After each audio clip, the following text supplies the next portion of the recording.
پاکستان میں جو ہے اب انتخابات کے لیے مسلسل مطالبہ ہے آپ کا اور کوشش بھی کریں جب بھی انتخابات ہوتے ہیں تو آپ کا اصل مقابلہ نون لیگ کے ساتھ ہوگا یا اسٹیبلشمنٹ کے ساتھ ہوگا؟ دیکھیں اس وقت تو نون لیگ پی ڈی ایم اور اسٹیبلشمنٹ سب ایک طرف کھڑے ہیں. تو ظاہر ہے ابھی تک جو ہم نے بائی الیکشنز لڑے ہیں جب سے ہماری گورنمنٹ گرائی ہے انہوں نے، اور وہ بھی ان سب نے مل کے گرائی تھی. اور وہ تو اب ایک جنرل باجوہ کا کوئی ایک انہوں نے صحافی کو بیان بھی دیا ہے کہ ہم نے کس وجوہات سے گرائی تھی گورنمنٹ، تو وہ مان گیا ہے رجیم چینج کا. تو انہوں نے مل کے گرائی تھی، اس کے بعد سب اکٹھے رہے. ہم نے 36 بائی الیکشنز میں سے 29 جیتے ان سب کو ہرا کے. یہ سب ایک طرف کھڑے تھے اور ہم نے ان کو ہرایا، اور لگ رہا ہے کہ یہ ابھی بھی جو الیکشنز ہوں گے یہ سب مل کے ہمارے خلاف لڑیں گے. آپ جب سے حکومت سے نکلے ہیں اور جب سے اسمبلیاں تحلیل ہوئی ہے آپ میڈیا کی ہیڈ لائن تو بن رہے ہیں، لیکن آپ کو نہیں لگتا کہ آپ اپنے سیاسی اہداف نہیں حاصل کر سکے جو کہ آپ کی ایک سیاسی ناکامی ہے سیاسی مخالفین سمجھتے ہیں؟ دیکھیں اس وقت تو ہماری ایک ہی کوشش تھی، صاف اور شفاف الیکشن. صاف الیکشن تو ہو نہیں سکتے اور شفاف الیکشن ہو نہیں سکتے یہاں، لیکن الیکشنز ہو سکتے ہیں کیونکہ الیکشن کمیشن بھی ان کے ساتھ ہی کھڑی ہوئی ہے، اسٹیبلشمنٹ ان کے ساتھ ہے، پارٹیز ان کے ساتھ ہیں. اب انہوں نے کیئر ٹیکر گورنمنٹس پنجاب اور کے پی میں جو بنائی ہیں وہ یعنی اتنی جانبدار گورنمنٹس کیئر ٹیکر پاکستان کی تاریخ میں نہیں بنی. سارے نیچے جو عملہ ہے وہ بھی لے آئے ہیں، جو پولیس والے ہیں وہ لے آئے ہیں الیکشن کی دھاندلی کرنے کے لیے. تو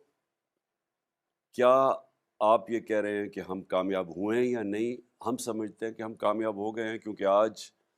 عدالت کے اندر کیس ہے، اور جو لگ رہا ہے کہ 90 دن سے آگے اب وہ نہیں جائیں گے الیکشنز میں پنجاب اور پختونخوا میں. اور میرا یہ سوچ ہے کہ اگر ان دو صوبوں میں جو کہ 66% پاکستان ہے، اگر یہاں الیکشنز ہو گئے تو جنرل الیکشنز کرنے پڑیں گے. ابھی آپ نے کہا کہ اسٹیبلشمنٹ نیوٹرل نہیں ہے تو اس کا مطلب ہے کہ جو اسٹیبلشمنٹ کے اہم ترین پلیئرز ہیں آپ کا ان کے اوپر 100% اعتماد نہیں ہے؟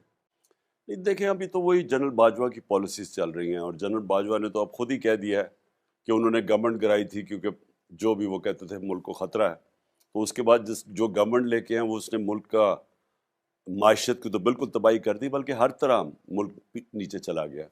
بلکہ آج جو حالات ہیں پاکستان کے، ہماری تاریخ میں کبھی اتنے برے حالات نہیں تھے جو آج ہیں. جنرل باجوہ آپ ٹی وی پہ آ کے تسلیم کر چکے ہیں کہ فوج بطور ادارہ سیاست میں ملوث رہی ہے. بطور سابق وزیر اعظم آپ سمجھتے ہیں کہ ان کے خلاف آرٹیکل 6 کے تحت کارروائی ہونی چاہیے؟ دیکھیں ان کے اوپر بالکل اب بلکہ فوج کے اندر بیٹھ کے ان کے اوپر انکوائری ہونی چاہیے کہ ان کے اپنے بیان جو انہوں نے دیے ہیں اور بڑے فخر سے اور بڑے ایک تکبر سے کہ میں نے فیصلہ کیا کہ ملک کے یہ حالات تھے، جس طرح کہ وہ کوئی معیشت کے ایکسپرٹس ہیں. تو اس کے اوپر اندر سوچنا چاہیے کہ دیکھیں اس سے ہوا کیا. عوام اور اسٹیبلشمنٹ فیصلے بڑھ گئے ہیں. جو ساری قوم سمجھتی تھی کہ انہوں نے جنرل باجوہ کی وجہ سے یہ گورنمنٹ گری ہے، وہ اب انہوں نے خود ہی تسلیم کر لیا. تو اب تو انہوں نے پردہ ہی ہٹا دیا اس چیز سے جو کہ پہلے جو لوگوں کا ایک شک تھا، بلکہ شک بھی نہیں، لوگوں کو واضح ہو گیا تھا کہ آرمی چیف نے گورنمنٹ گرائی ہے. موجودہ جو ملک میں دہشت گردی بڑھ رہی ہے آپ کے سیاسی مخالفین یہ تاثر دینے کی کوشش کرتے ہیں کہ اس کے پیچھے آپ ہیں کیونکہ آپ کے دور حکومت میں کچھ ایسے لوگوں کو چھوڑا گیا جو اب دہشت گردی کی وجہ ہے، درست ہے یہ تاثر؟ دیکھیے یہ بالکل اتنی بے بنیاد چیزیں کہی جا رہی ہیں. میں نے پچھلی یعنی 2021 کی گرمیوں سے میں جنرل باجوہ کو وارن کرتا گیا کہ افغانستان کا جو بھی اب امریکن جب جائیں گے تو پاکستان پہ فال آؤٹ آئے گا اس کا، اور ہمیں تیاری کرنی چاہیے. بلکہ میں سمجھتا ہوں کہ ہم بچ گئے، اس سے بھی زیادہ انتہا کی دہشت گردی ہونی تھی اگر وہ وہاں سول وار ہو جاتی افغانستان میں، اور افغان آرمی اگر نہ سرنڈر کرتی اور سول وار ہو جاتی تو اس کے اور زیادہ اثرات آنے تھے پاکستان میں. تو میں تو تب سے تیاری کروا رہا تھا، اور میں نے ان کا کام تھا سیکیورٹی جنرل باجوہ کا، ان کو میں کہتا بھی گیا.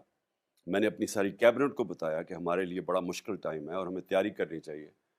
تو ہم بالکل یعنی اس کے اوپر میٹنگز بھی ہم نے کی.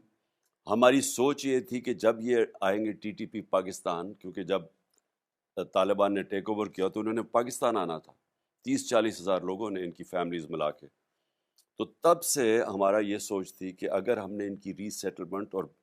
وہاں کے مقامی لوگوں کے ساتھ مل کے ان کے ساتھ بیٹھ کے نہ کی، اس کے برے اثرات آئیں گے۔ ہماری گورنمنٹ چلی گئی، انہوں نے کوئی توجہ نہیں دی، تو آہستہ آہستہ یہ بڑھتا گیا، اور خاص طور پہ پختونخوا کے اندر لوگوں کو اس وقت خوف ہے کہ یہ پھر پرانے زمانے کی دہشت گردی نہ شروع ہو جائے۔ جنرل باجوہ کامیاب آرمی چیف تھے یا نہیں؟ دیکھیں، جنرل باجوہ نے ہمارے دور میں جب ہم اکٹھے تھے تو کئی چیزیں جب ہم کہتے تھے ایک پیج پہ ہیں، تو کئی چیزیں جب سب سے آرگنائزڈ ادارہ فوج وہ گورنمنٹ کے ساتھ مل جائے، جدھر سول ادارے سارے کمزور کیے گئے ہیں، ان دو خاندانوں نے، کرپٹ خاندانوں نے بھی کمزور کیا اور مارشل لاء نے بھی ان کو کمزور کیا، تو ایک ہی آرگنائز ادارہ تھا، تو وہ جب اکٹھا ہو جاتا تو گورنمنٹ افیکٹو ہو جاتی ہے۔ لیکن جو انہوں نے یہ سازش کر کے رجیم چینج کی، جو رجیم چینج کرنے سے سال پہلے انہوں نے سازش شروع کر دی تھی، اس کی وجہ سے بہت آج پاکستان میں جو بحران ہے اس کے وہ ذمہ دار ہیں۔ ایک عوامی تاثر ہے کہ جو آپ کی اور پریزیڈنٹ ٹرمپ کی جو ایک فریکوینسی تھی، وہ ایک آپ اچھے تعلقات تھے، وہ جو بائیڈن کے ساتھ نہیں بن سکے، اس کی کیا وجہ ہے کہ کیوں نہیں بن سکے وہ تعلقات؟ میرے خیال میں افغانستان تھا اس میں، کیونکہ مجھے لگتا ہے کہ جو بائیڈن جب افغانستان سے وڈرال کا ٹائم تھا، وہ ایک ان کے اندر تاثر پایا جا رہا تھا کہ پاکستان ذمہ دار ہے کہ امریکن نہیں کامیاب ہو سکے افغانستان میں، ان کے اندر ایک بہت تاثر تھا ان کی گورنمنٹ کے اندر،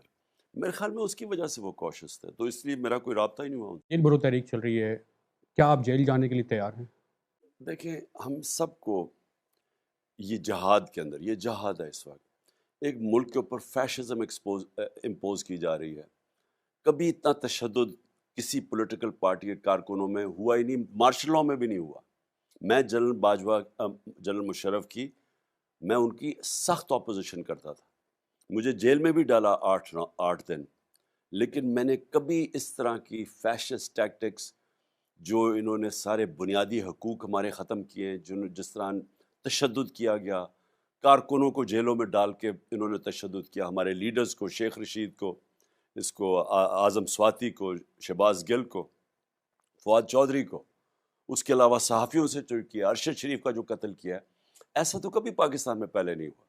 تو جو بنیادی حقوق ہیں ہمارے، ان سارے حقوق کی انہوں نے خلاف ورزی کی ہے، اور یہاں کوئی کسی قسم کی پروٹیکشن نہیں ہے۔ تو ہم نے اس لیے فیصلہ کیا کہ بجائے یہ ہمیں سپریس، دبائیں اور دھمکائیں، دو طریقے ہیں نا، یا انتشار کی طرف نکل جائیں، توڑ پھوڑ ہو، اور یا پھر ہم پرامن ایک نان وائلنٹ طریقہ جو ہے جیل بھرو طریق، تاکہ ان کو ہم ایکسپوز کریں۔ اگر آپ گرفتار ہوتے ہیں تو کیا اسی جیل میں رہنا پسند کریں گے جس میں نواز شریف کو رکھا گیا تھا؟ دیکھیں، مجھے تو کوئی فرق نہیں پڑتا گرفتاری کا، میرے اوپر تو قاتلانہ حملہ ہوا ہے، تو میں تو ایک دوسری زندگی ہے میری، تو جیل میں جانے سے مجھے تو کوئی خوف نہیں ہے، اور خاص طور پہ آج کے ماحول کے اندر میں کئی دفعہ سوچتا ہوں کہ جیل میں تو چلا جاؤں گا، کیا یہ اس کا فال آؤٹ، گیون کہ پاکستان کی معیشت کے کیا حالات ہیں، کیا یہ برداشت کر لیں گے اس وقت؟ اور مجھے لگ ایسے رہا ہے کہ ان کو صرف اور صرف ڈر لگا ہوا ہے کہ کسی نہ کسی طرح عمران خان کو الیکشن نہ لڑنے دیا جائے، چاہے جیل میں ڈالو، چاہے ڈسکوالیفائی کرو، کیونکہ سب مل کے بھی خوف زدہ ہیں کہ جب بھی الیکشن ہوں گے یہ سب ہار جائیں گے۔